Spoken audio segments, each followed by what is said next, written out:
അത് എനിക്ക് അറിയാലോ പിങ്കു. അതുകൊണ്ടല്ലേ നിങ്ങളൊക്കെ വരുന്നെന്നും പറഞ്ഞ് അമ്മായി ഉഴുന്നുവട ഉണ്ടാക്കിയത്. അയ്യോ താങ്ക് യു അമ്മായിയെ, എനിക്ക് ഒരുപാട് ഇഷ്ടമാ. ശരി ശരി കഴിക്കി. എടാ പിങ്കു, നീ എന്താ നോക്കിക്കൊണ്ടേയിരിക്കുന്നത്? നീ കഴിക്കടാ.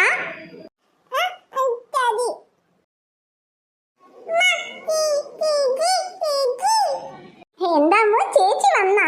അത് ശരി, ചേച്ചി ഏട്ടന് എന്റെ കുട്ടികളുടെ കൂടെ കളിക്കാൻ വേണ്ടിട്ടാ വന്നിട്ടുള്ളത്. ചേച്ചി ഏട്ടന് കഴിച്ചു കഴിഞ്ഞിട്ട് കളിക്കാട്ടോ. ശരി, ഇവിടെ ഇരിക്കുക. അമ്മയ്ക്ക് കുറച്ച് പണിയുണ്ട്. അമ്മ പോയിട്ട് വരാ.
മര്യാദക്ക് തന്നോ?